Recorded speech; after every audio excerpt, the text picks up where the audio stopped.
Itu adalah quotes gue dimanapun kalau gue akan menyampaikan firman Tuhan. Salah kan? Kayaknya Kalaras jangan ngeliatin gue deh. Aduh, aku grogi loh Kalaras. Shalom anak-anak muda yang berjiwa muda, tapi ingat gue yang tetap yang paling muda di antara kalian semua, oke? Kita akan bersama-sama kembali beribadah walaupun masih secara online, tapi ingat di tahun yang baru ini kita harus punya semangat yang baru, semangat yang lebih lagi untuk kita sama-sama beribadah, untuk kita sama-sama mencintai Tuhan, untuk kita sama-sama bernyanyi, beribadah lebih lagi kepada Tuhan. Oke teman-teman, so sebelum kita memulai ibadah kita pada hari ini, teman-teman mari siapkan hati kita, jangan lupa mandi dulu, jangan lupa bersolek-solek seperti kita kayak mau ke gereja aja gitu ya kan. Oke, kita duduk yang baik, kita siapkan hati kita, siapkan hati kita dan catatan kita untuk kita boleh mendengarkan firman Tuhan dan bersama-sama memuji Tuhan. Oke teman-teman, so welcome to Youth Messengers Online Service.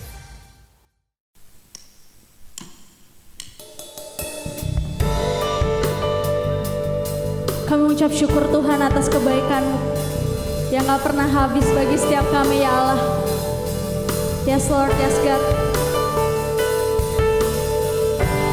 Ku menyembah dalam kudus hadirat-Mu, hampiri tata kasih karunia-Mu Bapa.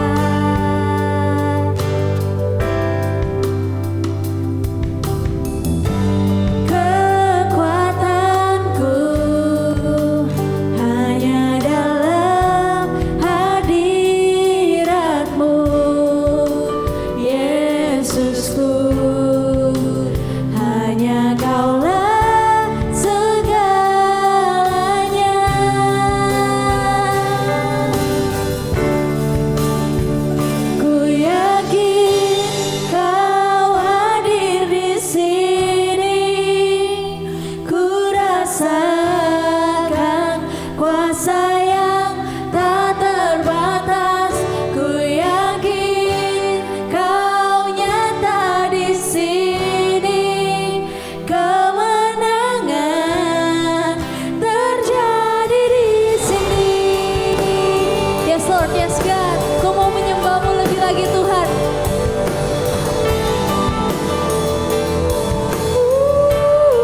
menyembah-Mu. Hati yang selalu mau menyembah-Mu Tuhan. Yes, Lord Jesus. Hati yang ingin selalu bertemu dengan Engkau Yesus. Oh yes Lord, yes God.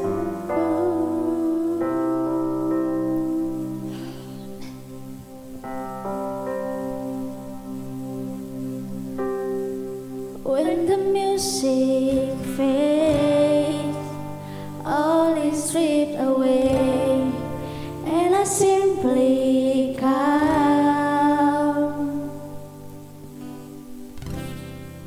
longing just to bring something that's a word that will bless your heart.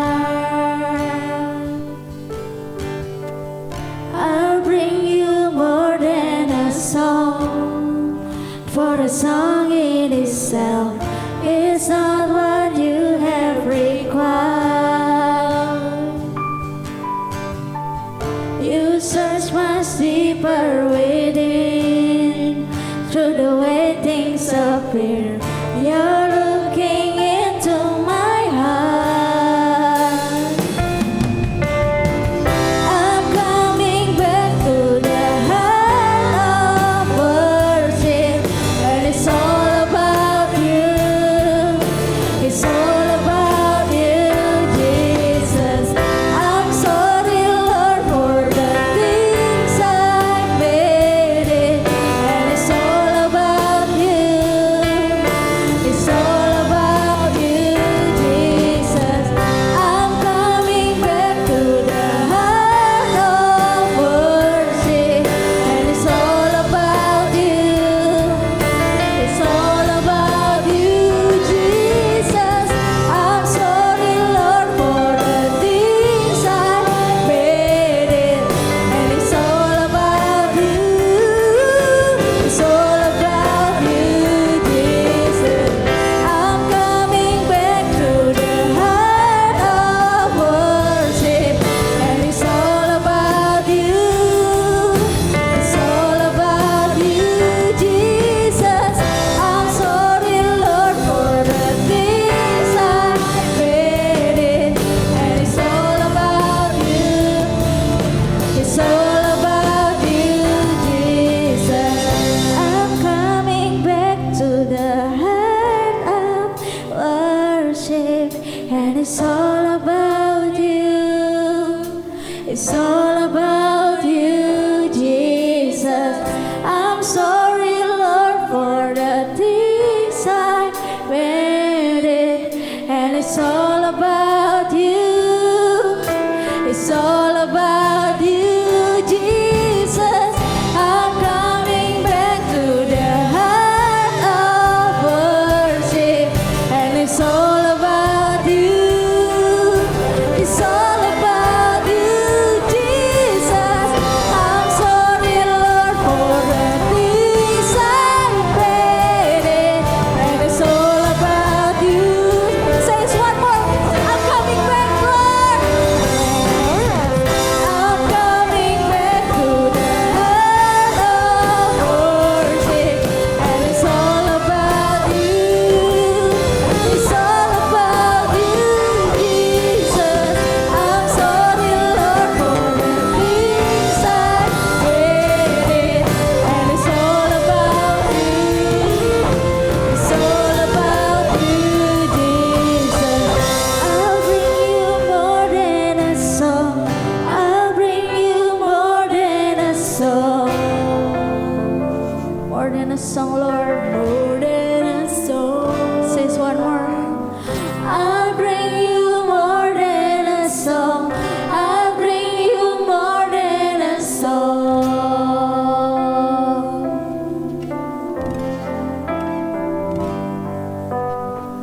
You're looking into my heart, into my heart. You're looking into my heart. You're looking into my heart, into my heart. I'll bring you more than a song, Lord. I'll bring you more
Shalom anak-anak muda, kembali lagi bersama dengan saya Robi. Pada minggu ini kita telah masuki minggu kedua dalam tahun 2021. Saya mau mengucapkan sekali lagi buat kita semua selamat tahun baru. Minggu kedua ini kita akan masuk pokok bahasan yang kedua dari iman. Jadi tema saya pada hari ini adalah serupa tapi tak sama. Penasaran? Sebelum kita mulai, sama-sama kita berdoa. Bapa dalam kerajaan surga, kami ucap syukur Tuhan buat sore hari ini. Dimanapun anak-anak mudamu berada, dimanapun kami berada Tuhan, tetap dalam penyertaan-Mu, tetap dalam perlindungan-Mu ya Abah. Kau lindungi setiap kami, berkati kami dengan setiap kesehatan, kekuatan yang hanya daripada Engkau. Berkat surgawi turun atas kehidupan kami. Kau berkati Tuhan anak-anak mudamu ketika mereka mendengarkan sharing pada sore hari ini. Kau yang bukakan hati mereka, bukakan pikiran mereka, agar mereka bisa mengerti, menangkap apa pesan Tuhan yang ingin disampaikan. Dan mereka menanamnya dalam hati mereka, dan menjadikan rema, dan sehingga firman-Mu berbuah dalam kehidupan mereka. Terima kasih Bapa, Kau berkati hamba-Mu, pakai hamba-Mu Tuhan. Tanpa-Mu, hamba-Mu bukan apa-apa Tuhan. Tanpa-Mu, hamba-Mu tidak bisa berbicara di depan ini. Kau rapi bibir lidah hamba-Mu Tuhan. Kau yang memberikan kekuatan, hikmat, manfaat yang hanya daripada Engkau. Biarlah Engkau yang tetap yang selalu ditinggikan di atas kehidupan kami. Dan hamba-Mu semakin merendah Tuhan. Kau berkati agar apapun yang hamba sampaikan, anak-anak muda-Mu bisa mengerti. Hanya dalam nama Yesus kami telah berdoa dan mengucap syukur. Amin. Oke. Minggu ini kita akan membahas tentang tema serupa tapi tak sama. Apa tuh? Yang akan saya bahas adalah hukum Taurat dan iman. Kedua ini adalah tujuannya serupa, tapi caranya tak sama. Kenapa? Kita mulai bahas dari definisi hukum Taurat dan sejarahnya hukum Taurat. Hukum Taurat berasal dari kata Ibrani, yaitu katanya adalah Torah, yang berarti perintah atau ajaran atau hukum. Kata Torah sendiri sering mengartikan 5 buku pertama dalam perjanjian lama dalam Alkitab, yaitu Kejadian, Keluaran, Imamat, Bilangan, dan Ulangan. Nah, kelima kitab ini sering disebut dengan orang-orang zaman dulu tuh sebutnya Pentateuch. Artinya berasal dari kata Yunani, artinya 5 buku yang terjilid menjadi satu. Taurat ditulis oleh Musa dan awalnya ditulis sebagai satu buku, namun diterjemahkan dalam 5 bagian supaya mudah dimengerti dan mudah dipahami. Taurat juga biasanya disebut buku hukum Musa. Itu ada di kitab Yosua pasal 8 ayat 31. Di sini berbunyi, seperti yang diperintahkan Musa, hamba Tuhan kepada orang Israel, menurut apa yang tertulis dalam kitab hukum Musa. Jadi, Taurat ini sering diartikan adalah sebuah kitab yang ditulis oleh Musa, jadi hukum-hukum Musa dibilangnya, orang zaman dulu. Nah, total keseluruhan Taurat itu ada 613 perintah. Banyak ya. Hukum Taurat ada totalnya adalah 613 perintah.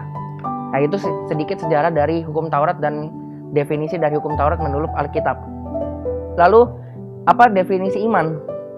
Iman kalau dari kata benda berasal dari dalam bahasa Yunaninya, yaitu adalah pistis, yang artinya yakin akan sesuatu, bersandar pada sesuatu, mempercayai sesuatu. Atau biasanya juga kita bilang keyakinan atas kebenaran dari suatu hal.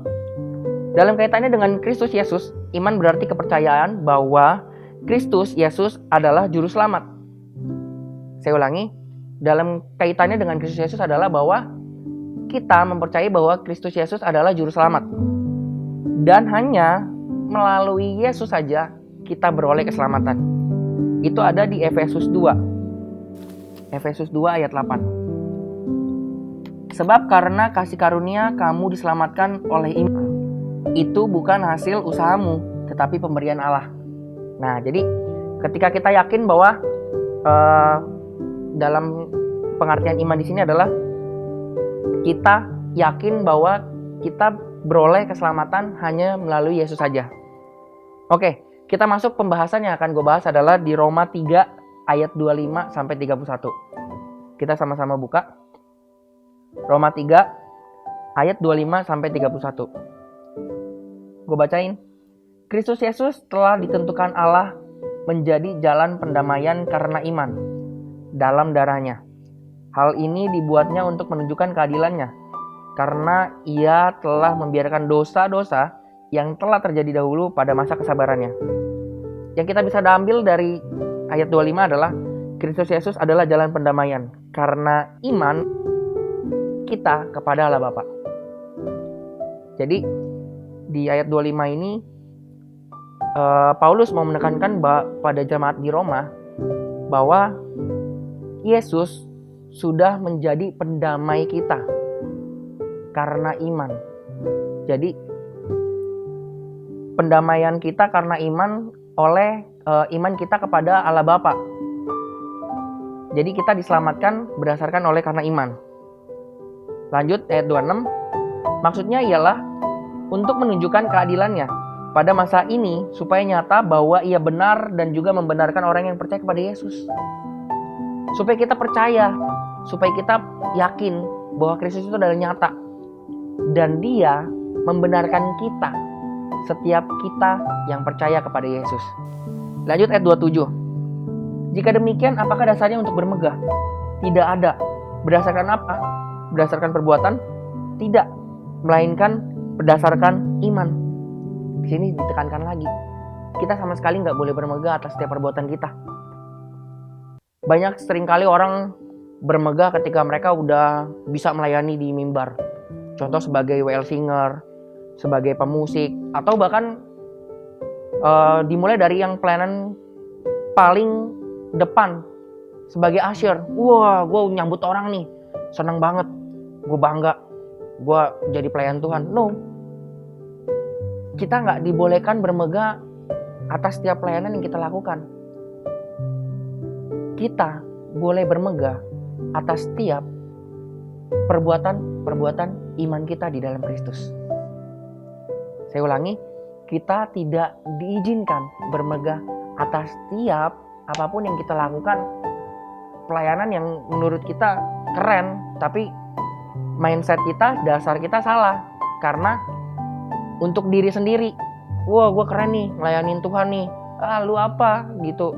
Bahkan sampai tidak sedikit orang yang merendahkan orang lain. Lu bertahun-tahun cuma jadi jemaat, kapan lu melayani? No, seperti itu perbuatan yang salah.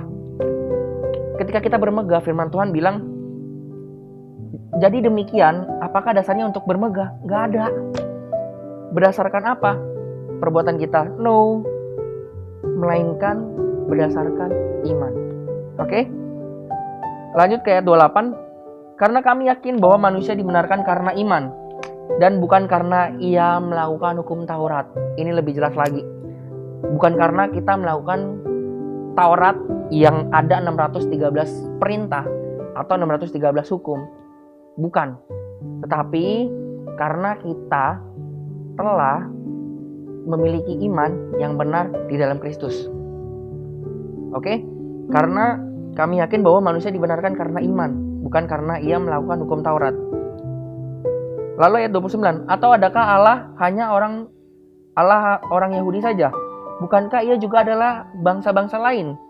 Ya, benar. Ia juga adalah Allah bangsa lain. Contoh gini, maksudnya dari ayat 29 ini adalah, kalau zaman dulu kan hukum Taurat ini kan hanya untuk bangsa Israel, bangsa yang bersunat.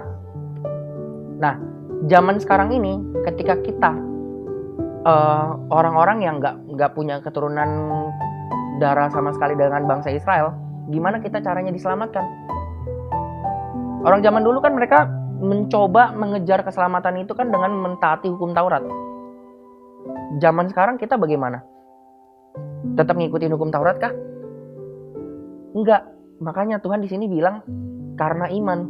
Jadi karena Tuhan yang Yesus Kristus kita sembah adalah Allah orang-orang dari bangsa lain. Contoh kayak saya adalah bangsa Chinese, keturunan Chinese. Mungkin kita di sana ada yang keturunan Batak, keturunan Ambon, Papua, Manado. Apapun itu, Tuhan mau menyelamatkan kita dengan cara kita beriman kepada Dia.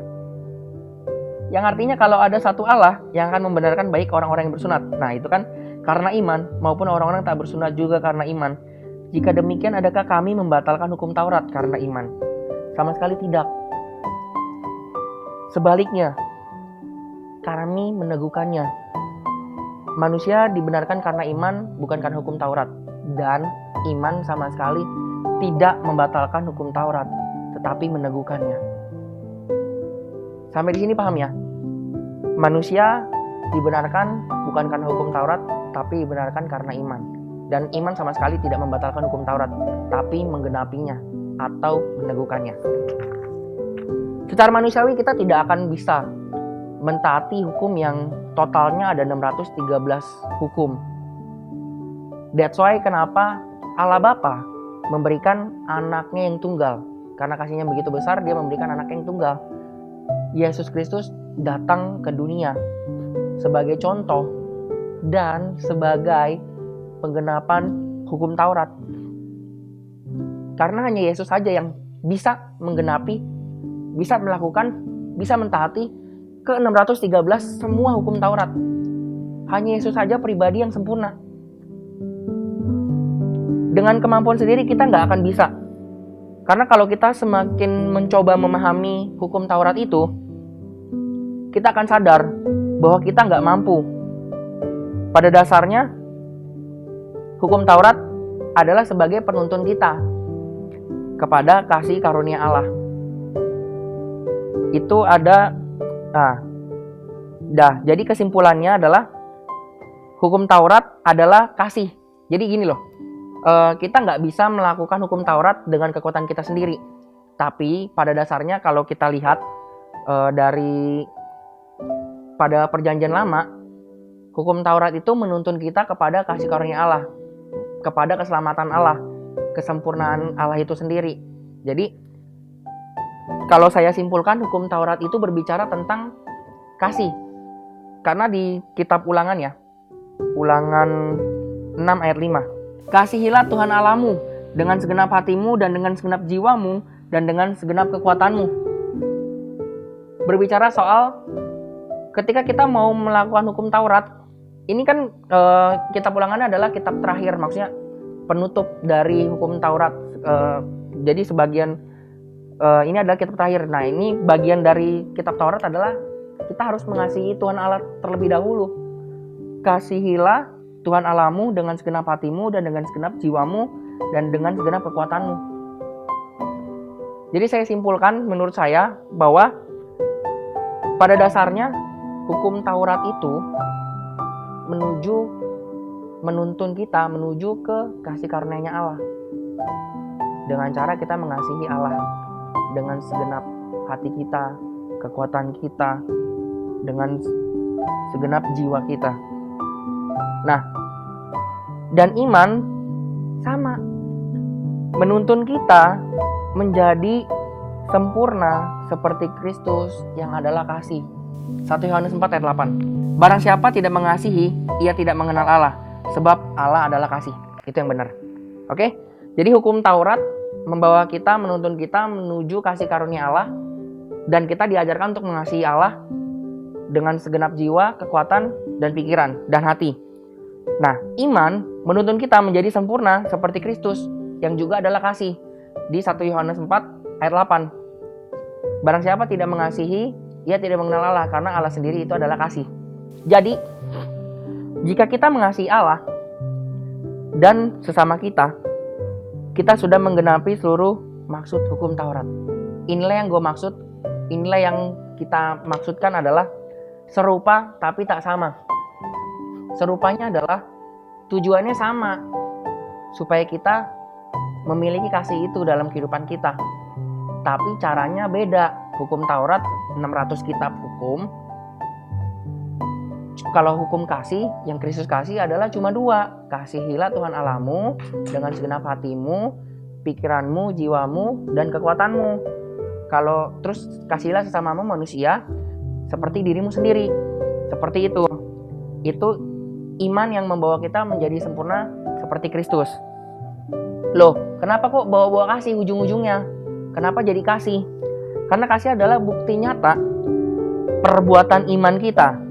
Karena Allah sendiri adalah kasih. Jadi gini loh, iman itu adalah bukti dari, maksudnya kasih itu adalah bukti dari buah pertobatan kita karena kita memiliki iman kepada Kristus.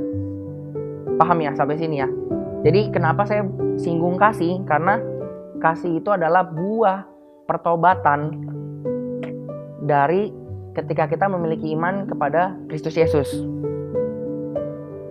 Karena iman yang benar adalah iman yang disertai dengan perbuatan dan diawali dengan pertobatan atau tindakan kita untuk bertobat dari dosa-dosa kita. Saya keluar dari konteks, saya ambil di Roma 10 ayat 9 sampai 10. Roma 10 ayat 9 sampai 10. Sebab jika kamu mengaku dengan mulutmu bahwa Yesus adalah Tuhan dan percaya dalam hatimu bahwa Allah telah membangkitkan Dia dari antara orang mati, maka kamu akan diselamatkan. Karena dengan hati orang percaya dan dibenarkan, dan dengan mulut mengaku dan diselamatkan. Dan dengan mulut orang mengaku dan diselamatkan. Jadi gini loh, terlepas dari semuanya itu, kasih yang saya bahas di sini adalah iman yang memiliki perbuatan, maksudnya buah pertobatan. Karena iman selalu berkesinambungan dengan buah pertobatan. Karena iman tanpa perbuatan pada hakikatnya adalah mati. Terdapat di Yakobus 2 ayat 14. Apa gunanya saudara-saudaraku jika seorang mengatakan bahwa ia mempunyai iman, padahal ia tidak mempunyai perbuatan? Dapatkah iman itu menyelamatkan kita? Lanjut di ayat 17. Demikian juga halnya dengan iman. Jika iman itu tidak disertai dengan perbuatan, maka iman itu pada hakikatnya adalah mati. Lalu di ayat 26-nya, sebab seperti tubuh tanpa roh adalah mati, demikian juga iman tanpa perbuatan adalah mati. Jadi ketika kita bilang kita percaya, kita memiliki iman, kita percaya bahwa Kristus adalah juru selamat, nggak stop sampai di kita percaya. Iman harus memiliki buah pertobatan. Perbuatan-perbuatan yang kita lakukan itu harus didasarkan dengan iman yang benar. Jadi iman yang benar bukan hanya percaya dalam hati saja, harus disertai dengan perbuatan nyata, yaitu pertobatan, dan salah satu buah pertobatan adalah kasih. Di Yakobus 2 ayat 22. Kamu lihat bahwa iman bekerjasama dengan perbuatan-perbuatan, dan oleh perbuatan-perbuatan iman menjadi sempurna. Keren ya? Jadi kita paham nih sampai sini nih. Kita tidak lagi dibenarkan karena hukum Taurat. Karena hukum Taurat itu sudah maksudnya untuk bangsa Israel. Nah, untuk kita orang-orang yang gak bersunat, bagaimana caranya kita supaya diselamatkan? Kita memiliki iman. Iman yang kita miliki harus iman yang benar, didasarkan dengan kepercayaan kepada Kristus bahwa Kristus adalah juru selamat. Dan tidak berhenti sampai situ saja, kita harus memiliki buah pertobatan. Buah pertobatan itu adalah tindakan-tindakan. Salah satu contohnya adalah kasih. Oke? Lalu bagaimana supaya kita bisa memiliki iman yang benar? Ini menurut saya ya, maksudnya tips dari saya supaya kita memiliki iman yang benar. Gimana sih caranya supaya kita bisa memiliki iman yang benar? Di sini saya ambil semua dari Alkitab, tapi kayak loncat-loncat karena menurut saya ini ada topikal. Jadi iman timbul dari pendengaran, dan pendengaran oleh firman Kristus. Roma 10 ayat 17. Jadi iman timbul dari pendengaran, dan pendengaran oleh firman Kristus. Gimana caranya kita punya iman yang benar? 1. Baca firman. Karena iman timbul dari pendengaran akan firman Tuhan. Seberapa rajin kita baca firman? Seberapa rajin kita merenungkan firman? Karena firman Tuhan bilang orang-orang benar akan merenungkan firman itu siang dan malam. Dasarnya kita harus tahu, ketika kita memiliki iman kita mau melihat iman kita benar atau enggak, tips dari saya adalah mulai baca firman. Karena iman timbul dari pendengaran akan firman. Yang kedua, memiliki dasar iman yang benar. Kalau dari sini saya ambil di Galatia.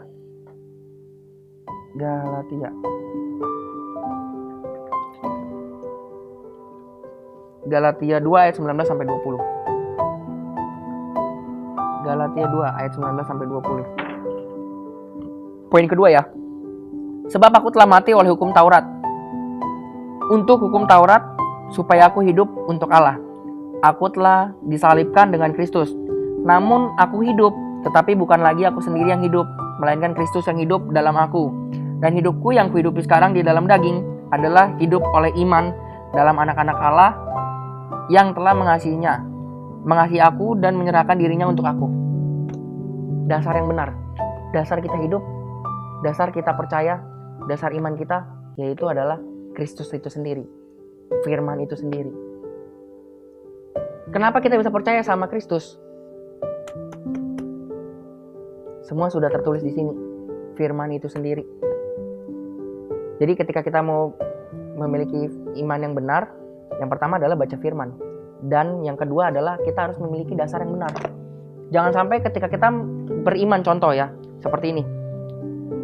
Kita beriman, kita bisa memiliki kepunyaan orang lain.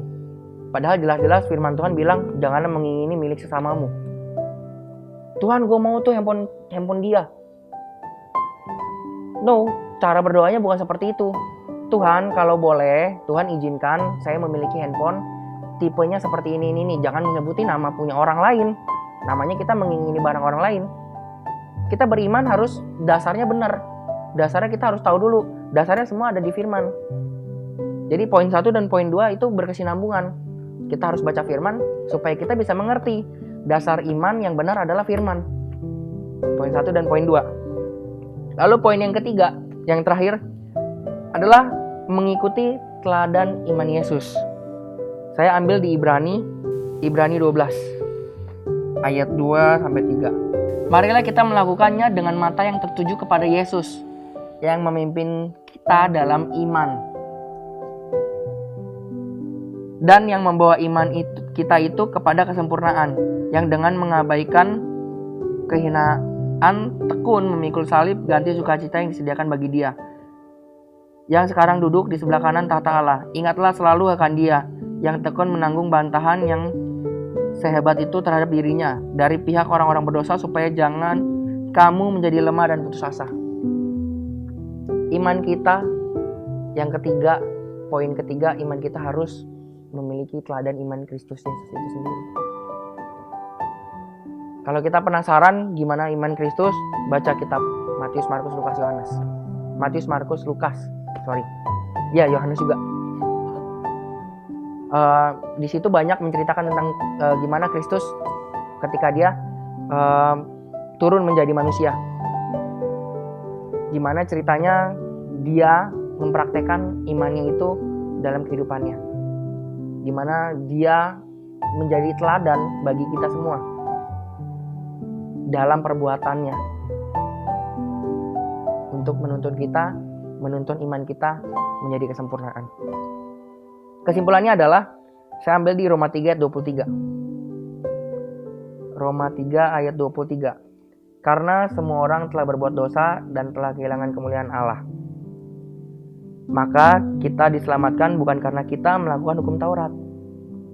Jadi kesimpulan kita adalah karena semua orang telah berdosa dan telah kehilangan kemuliaan Allah, maka dari itu kita diselamatkan bukan karena kita melakukan hukum Taurat, melainkan karena iman kita kepada Yesus yang menghasilkan buah pertobatan yang nyata.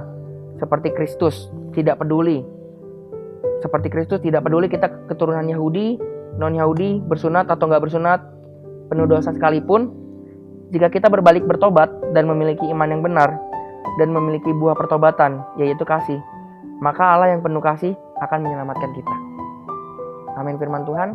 Mari kita bersatu berdoa. Bapa dalam kerajaan surga, kami ucap syukur Tuhan buat firman pada sore hari ini yang telah disampaikan oleh hamba-Mu. Biarlah anak-anak-Mu bisa paham bahwa hukum Taurat menuntun kami, menuntun kita semua kepada kasih karunia Engkau ya Bapa. Dan iman menuntun kami juga supaya kami bisa percaya kepada Kristus, yang Kristus sendiri adalah kasih. Jadi ketika kami semua yang mendengar ini, kami paham bahwa kita diselamatkan bukan karena kita melakukan hukum Taurat, melainkan karena kita memiliki iman di dalam Kristus yang benar. Iman yang benar akan membuahkan pertobatan. Buah-buah pertobatan yaitu adalah kita mengasihi Allah dan mengasihi sesama. Biarlah anak-anak mudamu dimanapun mereka berada, Tuhan, Kau berkati, berikan hikmat marifat yang daripada Engkau, agar mereka bukan hanya sekedar menjadi pendengar, tapi menjadi pelaku firman. Hamba-Mu selesai berbicara, Tuhan, biarlah Roh Kudus-Mu yang menuntun mereka, agar mereka bisa menggenapi firman-Mu dan menuju kesempurnaan-Mu oleh iman yang mereka yakini bahwa Kristus Yesus adalah satu-satunya juru selamat dalam kehidupan kami. Terima kasih Bapa. Inilah firman singkat yang kami yang kami dengarkan, dan doa yang hamba alaskan hanya dalam nama Yesus Kristus. Kami telah berdoa dan mengucap syukur. Amin. Tara, bumerang lagi. Tara. Oke teman-teman sudah mendengarkan firman Tuhan yang disampaikan oleh hambanya pada hari ini. Dan teman-teman tahu nggak apa yang saya pegang di sini? Sama-sama kotak, oke? Mereka serupa, tapi tak sama. Oke, seperti kebenaran firman Tuhan yang telah kita dengarkan pada hari ini. Apapun yang menjadi poin penting yang kita dapat, saya mengharapkan bahwa teman-teman boleh melakukannya dalam kehidupan kita sehari-hari, oke? Ingat, serupa tapi tak sama. Bagi anak-anak muda yang ingin memberikan persembahan, silakan scan barcode berikut ini.